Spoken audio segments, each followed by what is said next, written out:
Hello guys, അപ്പോൾ ഞാനും അമ്മയും കൊണ്ട് ടൂറിന് വേണ്ടിയിട്ട് ഒരുമിച്ചായിരുന്നു. അപ്പോൾ ഈ കാണുന്നതാണ് എൻ്റെ വല്യമ്മയുടെ മോള്, അപ്പുറത്തിരിക്കുന്നത് എൻ്റെ അനിയത്തിയായിരുന്നു കേട്ടോ. നമ്മളൊരു വൈബ് കാണിക്കാനായിട്ടാണ് വന്നത്. അപ്പോൾ ഇതാണ് ഒന്നിച്ച് എനിക്ക് കിടന്ന് ഡാൻസ് കളിക്കാനല്ലേ തോന്നിയത്, കുത്തി മറിയാനായിരുന്നു. അതിനടുത്ത് വല്യമ്മയുടെ മോൾ എന്തൊക്കെ കോപ്രായം കാണിക്കുന്നുണ്ടായിരുന്നു. അപ്പോൾ പാർട്ട് 3, 4 ഇപ്പം തന്നെ ഇടുന്നതായിരിക്കും. ഇതാണ് നമ്മുടെ ബസ് ഡ്രൈവർ കേട്ടോ, നല്ല സപ്പോർട്ടായിരുന്നു. ഞങ്ങൾക്ക് വണ്ടിയൊക്കെ ഓടിക്കും, പാട്ടൊക്കെ ഇട്ട് എൻജോയ്മെൻ്റ് ആയിരുന്നു കേട്ടോ. നമ്മളുടെ നല്ല എൻജോയ്മെൻ്റ് ഒക്കെ ഉണ്ടായിരുന്നു. പിന്നെ നമ്മൾ ഇങ്ങനെ ടൂർ പോകാൻ പ്ലാൻ ചെയ്യുന്നതായിരിക്കും. എല്ലാവരും ഉണ്ട്, കൂടിപ്പോയാൽ 20 പേരായിട്ടാണ് കേട്ടോ. 20 പേരുണ്ടായിരുന്നു. ഫാമിലി ടൂറായിട്ടാണ് പോയത്. ചിലർക്ക് വരാനും പറ്റിയിട്ടില്ലായിരുന്നു കേട്ടോ. എന്നിട്ട് നമ്മൾ എന്താ പറയുക, നല്ലൊരു വൈബുണ്ട്. അപ്പോൾ നമ്മൾ അവിടെ നിന്ന് ബസ് ഡ്രൈവറിനെ ഒന്ന് അതിനായിട്ട് നിർത്തി തന്നു. നമ്മൾ വൈബ് കാണാനായിട്ട് പോയതാണ്. അതിനിടയ്ക്ക് നിങ്ങൾക്കൊണ്ട് വൈബ് കാണിച്ചു തരാമെന്ന് പറഞ്ഞ് എടുത്തതാണ് കേട്ടോ.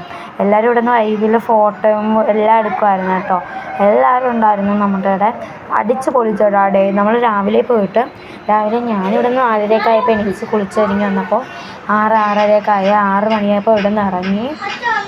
എന്നിട്ട് രാത്രി 1 മണി, അതായത് വെളുപ്പാങ്കാലം 1 മണിക്കാണ് ഇവിടെ നിന്ന് എത്തിയത് കേട്ടോ.